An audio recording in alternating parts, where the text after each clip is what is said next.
สบายดีเนาะวันนี้ก็มาเรียนการนำใช้ Excel ตามเคยเนาะหัวข้อที่จะเรียนมื้อนี้เนาะก็จะมีอยู่2หัวข้อหลักๆเนาะหัวข้อที่1ก็คือจะเป็นการย้ายข้อมูลเนาะการย้ายข้อมูลคือเป็นการย้ายข้อมูลจากเซลล์หนึ่งไปอีกเซลล์หนึ่งเนาะหัวข้อที่2จะเป็นการ Copy เนาะเรามาเริ่มหัวข้อที่1กันเลยเนาะหัวข้อที่1ก็คือเป็นการย้ายข้อมูลสมมุติว่าเนาะมีบางกรณีที่สมมุติว่าเราเขียนผิดเนาะเราต้องการย้ายข้อมูลที่พิมพ์อยู่เป็น2เนาะเขียนผิดตัวอย่างเขียน2นี่เนาะผิดเนาะเดี๋ยวเขียนผิดบอนผิดตำแหน่งเนาะเราก็บ่จำเป็นต้องได้เขียนใหม่เนาะวิธีการย้ายข้อมูลก็จะมีดังนี้เนาะสมมุติว่าอยากย้ายเบิดห้องตัวนี้นะเราเอาเมาส์คลิกในทันตัวนี้นะลากลงมาเลยนะ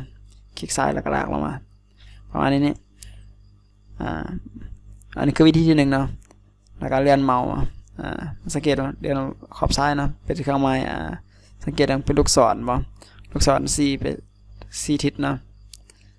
แล้วให้เราคลิกจับย้ายมาเลยนะประมาณนี้คลิกลากมาเลยนะมาวางตำแหน่งที่ต้องการปะปึ๊บโอเคข้อมูลก็คือจะย้ายออกมาหมดเลยนะ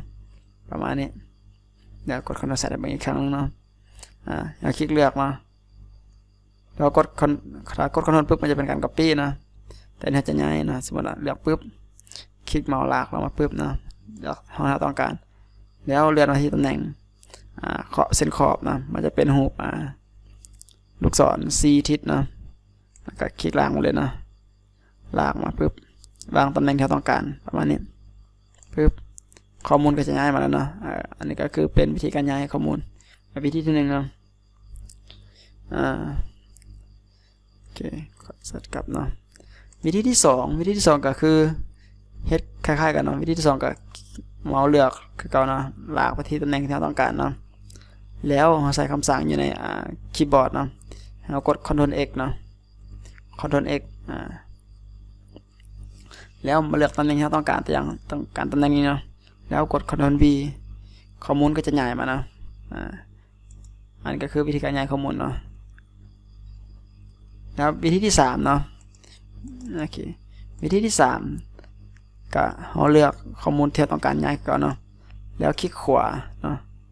คลิกขวาเลือกเป็นคัดอยู่ในหน้าต่างเนาะคัดปึ๊บ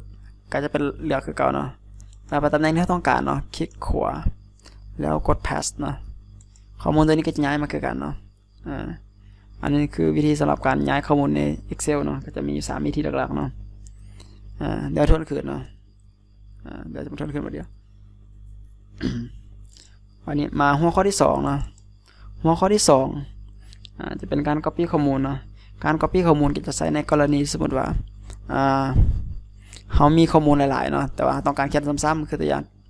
ที่เขาเห็นในผ่านมาเนาะมีแผนกอย่างต่างๆเนาะแต่วิธีการ copy ข้อมูลจะใช้ซ้ำๆคือสมมติว่ากรณีต้องการ copy ข้อมูลจากเซลล์1เนาะไปหาอีกเซลล์1เนาะแล้ว copy จากซีทที่1ไปอีกซีท2ประมาณนี้เนาะ copy ข้อมูลจากซีท1ไปซีท2ประมาณนี้ข้อมูลที่มันซ้ำกันเนาะหรือว่าเฮ็ดจากหลายๆตารางเนาะตัวอย่างสร้างไฟล์ใหม่ขึ้นมาอันนี้เป็นบุ๊ก1เนาะไฟล์เมื่อกี้เป็น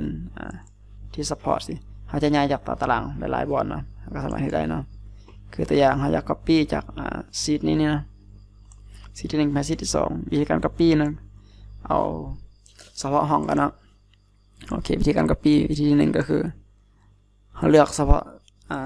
ส่วนที่ต้องการตัวอย่างส่วนราคาเนาะต้องการ copy ส่วนนี้การ copy เนาะเอาคลิกขวาวิธีที่1คลิกขวาค้างไว้เนาะสังเกตบนเมาส์เนาะจะเป็นโอเคเดี๋ยวออกก่อน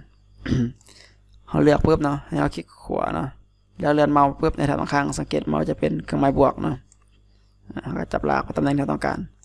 อันนี้วิธีการ copy นะสังเกตบนโอเคข้อมูลก็จะมาเนาะ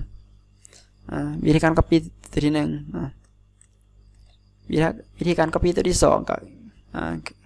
เฮ็ดคือกับตัวเมื่อกี้นี้เลยเนาะคือกับตัวย้ายข้อมูลอันนี้เรากดCtrl C อยู่ในคีย์บอร์ดเนาะแล้วไปเลือกตำแหน่งที่ต้องการแล้วกด Ctrl V ข้อมูลก็จะมากันเนาะอันนี้วิธีการ copy ที่2แล้ววิธีการ copy ตัวที่3เนาะเราคลิกเลือกคือกันเนาะคลิกเลือกเฉพาะส่วนที่เราต้องการเนาะ ก็คลิกขวาอยู่ในคีย์บอร์ดเนาะคลิกขวาอยู่ในเมาส์เนาะเลือก copy เลือกไปตำแหน่งที่เราต้องการเนาะคลิกขวาแล้วก็เลือก paste สังเกตในที่นี้เนาะมันจะมีออปชันหลายๆอย่างที่ให้เราเลือกมาสำหรับ paste เนาะสังเกต paste ตัวที่1เนาะก็คือจะเป็นออปชันทั้งหมดที่เราตั้งค่านะจะมาหมดเลยเนาะประมาณนี้สังเกตมันจะใส่ทุกรูปแบบแล้วเนาะ paste ตัวที่1ข้อมูลคือกันไปเลยเนาะถ้าเลือกตัวที่2 paste paste ที่2อันนี้จะมาแต่ตัวเลขอย่างเดียวเนาะสังเกตมั้งเนาะมาแต่ตัวเลขออปชันที่เราตั้งค่าไว้สมมติเป็นลาวกีบตัวนี้ก็บ่มาเนาะเราเบิ่งออปชันตัวที่3 paste โอเค copy มาก็แล้วกันสังเกตออปชันที่3เลยเนาะ paste ที่3ตัวนี้เป็น paste link เนาะตัวนี้สังเกตเบิ่งราคามาแต่ว่าสมมติเราดับเบิลคลิกปุ๊บมันจะบอกเป็นลิงก์เนาะตัวนี้บ่มาเนาะเป็นมาแต่ตัวเลขกันเนาะเป็นฟอร์มูลาบาร์เนาะเมื่อกี้เราดับเบิลคลิก cancel ไปแล้วเนาะpaste ตัวที่คิดฟอร์มูลาอันนี้ paste แบบ transpose นะ transpose ตัวนี้จะเป็นแบบเป็นลงขวางนะแต่ว่าข้อมูลทุกอย่างมาเนาะแต่ว่ามันจะเป็นลงขวางสังเกตแบบมันจะเป็น title เนาะpaste อีกแบบหนึ่งก็คือจะเป็นตัวนี้ rating เนาะอันนี้เป็น formatting ตัวนี้ก็คือจะเป็นเอาแต่รูปแบบนะแต่ว่าข้อมูลจะประมาณนะก็คือมาแต่รูปแบบของตารางนะ paste formatting และ paste อีกแบบหนึ่งก็คือปุ๊บตัวนี้จะเป็น link เนาะ paste link เนี่ยก็คือตัวเลขมาแต่ว่าคันเราดับเบิลคลิกปุ๊บมันก็จะมาดึงเอาข้อมูลจากตัวนี้นะปุ๊บเห็นป่ะมันจะเป็นห้อง EC ตัวนี้ enter ปุ๊บเห็นป่ะครับตัวนี้มันมาจากไหนดับเบิลคลิกปุ๊บเป็น E5 ตัวนี้เนี่ยสังเกตเวลาดับเบิลคลิกลิงก์มาจากนี้อันนี้ก็คือเป็นวิธีการ copy นะเอาคอนโทรล Z กลับกันทั้งหมดเลยการ copy ของแบบที่3เนาะโอเคอันนี้วิธีการ copy เดี๋ยวมาทวนคืนเนาะสังเกตเบิ่งถ้าสมมติว่า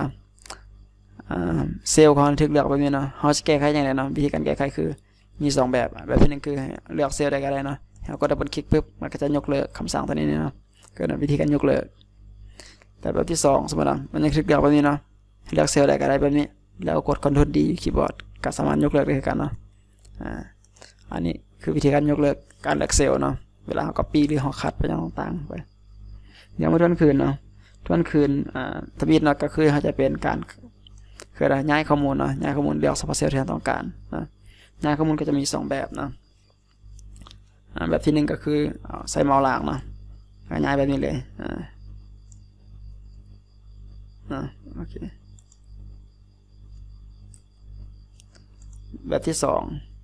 ให้ยังไงแบบที่2คือให้กด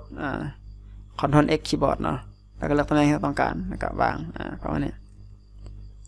อันคือวิธีการย้ายข้อมูลแบบทวนคืนเนาะวิธีการ copy ข้อมูลก็จะมี3แบบเนาะเลือกข้อมูลที่ต้องการสิเนาะจับลากเลยเนาะคลิกCtrlค้างไว้แล้วก็จับลากไปตำแหน่งที่ต้องการอันนี้เป็นการ copy นะแบบที่1แบบที่2ก็คือกด Ctrl X ที่คีย์บอร์ดแล้วเลือกตำแหน่งที่ต้องการกับกด Ctrl V ได้คือกันเนาะบน Ctrl X เนาะ Ctrl C นะขออภัยหลายๆเลือกเนาะแล้วกด Ctrl C คีย์บอร์ดเลือกตำแหน่งที่ต้องการกับกด V ลักษณะนี้เนาะแล้วแบบที่3ก็คือคลิกขวาเนาะคลิกเลือกก็คลิกขวาในนี่เนาะคลิกขวาใส่ตำแหน่งที่เลือก copy เลือกตำแหน่งที่ต้องการแล้วกดคลิกขวาอีกเนาะเลือก paste อันนี้ก็คือวิธีการ copy เนาะสำหรับหัวข้อที่เราสอนในวันนี้เป็นการ copy กับการย้ายข้อมูลเนาะก็จะมีเพียงเท่านี้เนาะสำหรับวิธีการนำใส่ Excel อย่างต่างๆกับคันอยากหัวข้อใดนั้นว่าตัวใดบ่เข้าใจในการนำใส่ก็สามารถคอมเมนต์ถามได้เนาะแต่เช่นวิดีโอถึงหัวข้อใหม่ให้เนาะยังก็สามารถคอมเมนต์ถามกันได้เนาะทักทายกันได้เนาะร่วมได้สำหรับวันนี้ก็ขอขอบใจเนาะ